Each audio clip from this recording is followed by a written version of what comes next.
السلام علیکم ورحمۃ اللہ۔ تجوید کورس کے اس نئے سبق کے ساتھ میں حاضر ہوں۔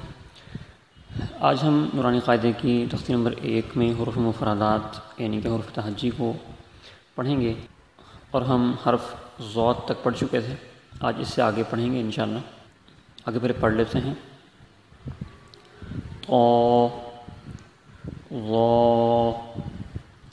عین، غین، فا۔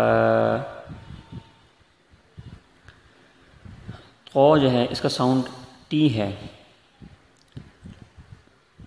تا اور طا دونوں کا ساؤنڈ انگلش کے اعتبار سے ٹی ساؤنڈ بنتا ہے، لیکن فرق دونوں میں یہ ہے کہ عربی کے اندر جب تا پڑھتے ہیں تو اس وقت آواز باریک ہوتی ہے، اور جب طا پڑھتے ہیں تو اس طا کے اندر آواز موٹی پڑ جاتی ہے۔ جیسے میں بتا چکا ہوں آپ کو کہ موٹا پڑھنے کے لیے منہ کو گول کرنا پڑے گا، اور آواز جب اندر بھر جاتی ہے یا مکمل پر ہو جاتا ہے منہ، تو اس وقت آواز موٹی نکلتی ہے۔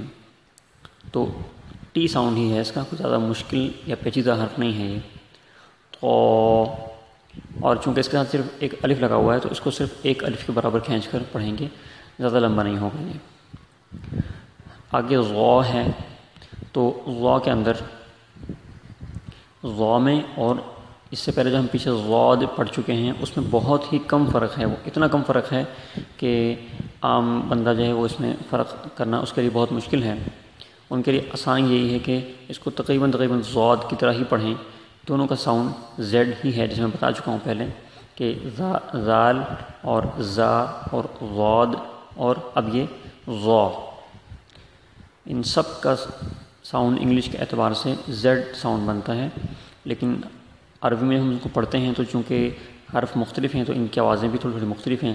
زال کو باریک پڑھتے ہیں، زا کو سختی سے پڑھتے ہیں، اور ضاد کے آخر میں دال ہے اور اس کو موٹا پڑھتے ہیں، اور یہ وا ہے تو اس کے آخر میں صرف الف ہے، اور الف پہ جا کر حرف ختم ہو جاتا ہے، اور اس کے بعد آگے دال نہیں ہے، تو اس لیے یہ ضاد تو نہیں ہے بلکہ صرف ظا ہے۔ اس کی آواز تقریباً تجوید کے علماء کے مطابق ضاد سے مشابہ ہی ہے، تقریباً ویسی ہی آواز ہے اس کی، تو زیادہ کوئی فرق پیدا کرنے کی اس میں کوئی ضرورت نہیں ہے۔ ظا، آگے عین ہے، اور یہ عین یا نون اس طرح لکھا ہوا ہے، اور اس کے درمیان میں جو یا موجود ہے، یا کے اوپر مد لگا ہوا ہے، اور اس کی وجہ سے ہم یا کو 5 الف کے برابر کھینچ کے پڑھیں گے۔ جس طریقے سے ہم جیم اور شین وغیرہ کو کھینچتے رہے ہیں، اسی طریقے سے اس عین اور غین کو بھی ہم کھینچیں گے۔ درمیان میں اس کی یا موجود ہے تو اس کو ہم یا کو جب کھینچیں گے تو یا کو کھینچنے کی وجہ سے یہ حرف لمبا ہو جائے گا۔ عین، اس طریقے سے اس کو پڑھیں گے، اور اس کی آواز حلق سے نکلتی ہے، جس طرح ہا پڑھا تھا اسی طرح یہ عین اس طریقے سے اس کی آواز ہونی چاہیے۔ اس کو عین نہیں پڑھیں گے، اگر عین پڑھیں گے تو یا تو یہ حمزہ بن جائے گا اور یا پھر یہ الف بن جائے گا، دونوں میں سے کوئی ایک آواز پیدا ہو جائے گی۔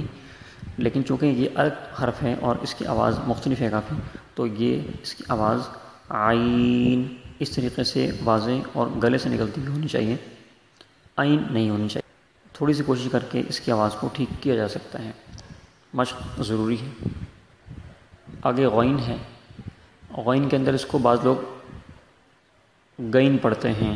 آج کل تو اس کا بہت ہی زیادہ رواج پیدا ہو گیا ہے، کیونکہ انڈین ڈرامے اور انڈین موویز وغیرہ دیکھنے کے بعد ان کا جو ہندی ایکسنٹ ہے اور ہندی بول چال کا جو ان کا انداز ہے، تو اس میں چونکہ وہ لوگ غین نہیں پڑھتے بلکہ گاف پڑھتے ہیں، تو ان کی وجہ سے ہمارے اردو بولنے والے جو احباب ہیں، ہمارے تو ان کی وجہ سے ہمارے اردو بولنے والے جو حضرات ہیں وہ بھی اب تو ان کی وجہ سے ہمارے جو اردو بولنے والے احباب ہیں اور ان کی جو نئی نسل جو ہے، جو چھوٹے بچے ہیں جو ابھی بڑے ہو رہے ہیں، ان کے اندر اس چیز کا بالکل شعور تقریباً ختم ہوتا جا رہا ہے کہ یہ غین ہے، گین نہیں ہے۔ وہ غین کو بالکل گاف کی طرف پڑھتے ہیں، حالانکہ یہ گاف نہیں ہے بلکہ یہ غین ہے، اور اردو کے اندر بھی ہے اور عربی کے اندر بھی ہے۔ اور اردو کے اندر تو اگر اس کو گاف پڑھ بھی دیا جائے تو زیادہ سے زیادہ اردو زبان کے ساتھ تھوڑی ناانصافی ہو جائے گی، البتہ حرف ٹھیک رہے گا۔ لیکن عربی کے اندر یہ ہے کہ اگر غین کی جگہ گاف پڑھا تو وہ مطلب ہی ختم ہو جائیں گے الفاظ کے، اور الفاظ کے معنی اسی وقت مکمل ہو سکیں گے جب حروف کو ٹھیک طریقے سے ادا کیا جائے. جیسے کہ میں پہلے بیان کر چکا ہوں کہ عربی کے اندر حروف کی آواز تبدیل ہونے سے ان کے معنی بھی تبدیل ہو جاتے ہیں. تو اس کا خیال رکھنا ازحد ضروری ہے کہ اس کو غین پڑھا جائے نہ کہ غین پڑھا جائے. تھوڑی سی مشق کے ساتھ یہ ٹھیک ہو سکتا ہے. تو یہ حرف غین اس طریقے سے ہے.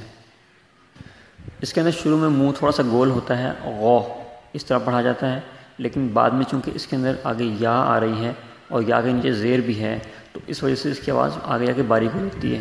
غین اس طریقے سے پڑھا جاتا ہے. لیکن اگر شروع میں ہی ہم نے منہ کو گول نہ کیا اور اس کی آواز باریک پڑھ دی تو یہ غین ایسے ہو جائے گا.